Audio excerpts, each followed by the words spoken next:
the vision is yet for an appointed time. But at the end it shall speak and not lie. Though it tarry, wait for it, because it will surely come. It will not tarry.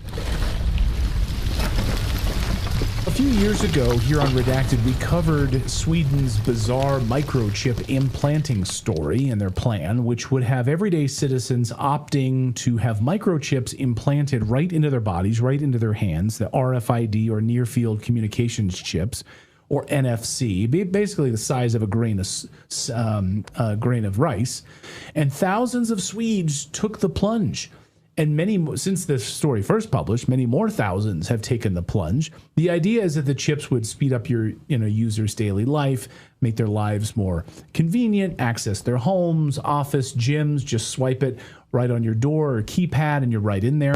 Flash forward to 2026, and now these where are things at with this program? We wanted to check in on this program, see how it's being floated for digital IDs, digital currency, how it's competing with the incredibly popular bank ID system in Sweden. It's very, very popular. It's almost at 100% usage, the bank ID system in Sweden, 100%. So is there a marriage between like implanting yourself with these chips and using the country's digital ID system? Forget cash, forget everything. It's all digital now, and all they want to do is track you. But a day is coming soon where we're not going to be carrying around these cell phones. All this technology is going to be embedded into our body. You say, I'm never going to do that, blah, blah, blah. Maybe you won't, but I doubt it. You probably will. Several central banks apparently, as I heard from my sources, have already fully developed the final stage of CBDC. I mean, it comes in stages, initially likely through your mobile phone, but that's only an intermediate step. And the final stage is, it's small, and it's the size of a grain of rice. Now, why is that? And that grain of rice is your entire wallet, or? Yes, it's your digital ID, your wallet, can be your passport, your key. Instead of having cash, anytime you have money in your chip, they can take out whatever they want to take out whenever they want to. If they say you owe us this much money in taxes, they just deduct it out of your chip digitally. Total control. Total control.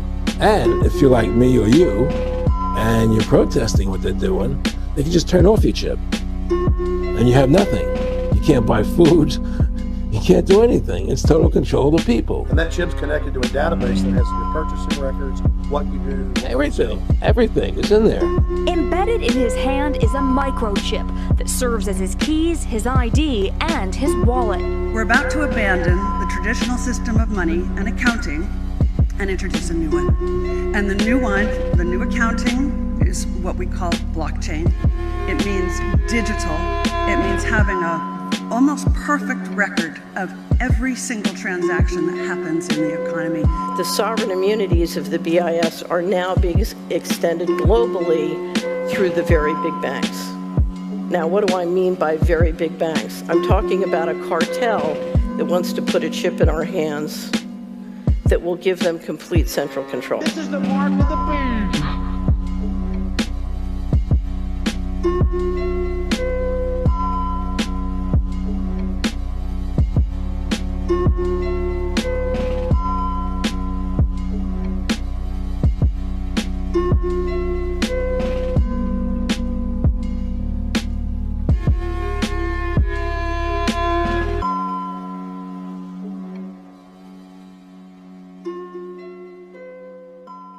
European Commission President Ursula von der Leyen, perhaps the most prominent advocate of that dreaded COVID passport, was out there advocating that we all have to have digital IDs because the future will be digital. You shouldn't have privacy, apparently. Yeah, that's what she believes. She claims that the IDs can be a real booster to emerging economies. The trick is to build public digital infrastructure, she said, that is interoperable, open to all, and trusted. Joining me now to explain just how dangerous this is, Nigel Farage, former Brexit Party leader. Nigel, this is about global government control and a way to, what, redistribute the wealth away from the so-called wealthy nations to everybody else?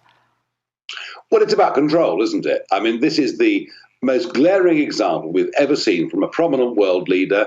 Von der Leyen is the president of the European Commission, 450 million people living within that union. Oh, and by the way, she's unelected, she's appointed, and here she is brazenly saying we need a digital ID card or app on our phones. Now, bear in mind, France and Germany are trialing this already. The European Union, she wants this to be enforced by the early 2030s and, may I add, backed up by a central bank digital currency, living in a cashless society. And now she wants the whole thing to go global. Basically how this works, so these are just syringes that are preloaded with the chip. So somewhere maybe around about here, this is where the chip is going to be, and this is just going to push down that like what's inch and a half or something, and that will just deliver the chip into the skin. So you could think of all of these like keys, like whether it's a key to a building, key to a car, key to your safe, key to your PC, key to log into anything. You can use it to log into your phone. It can be used for a lot of things. It's a great technology. Why don't you have one? Because we don't have payments yet.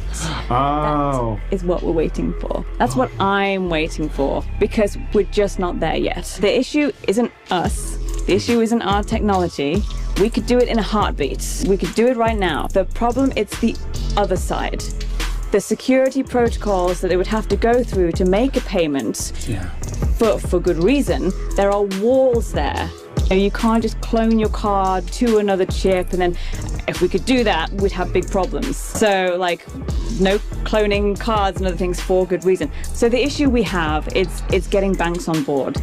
This will happen when a big tech giant gets a hold of this technology and decides to go ahead with it. And they will eventually.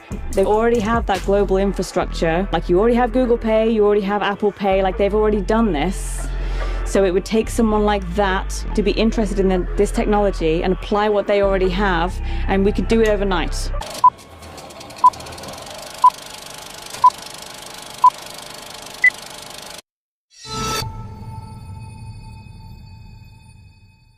VivaKey Technologies is making an implantable device that will collapse all of these inconvenient things: wallets, keys, access cards, payment cards, passwords, blockchain keys. All of that will be collapsed into a simple to use, convenient, frictionless, secure implant. It's becoming very important to have a secure digital identity.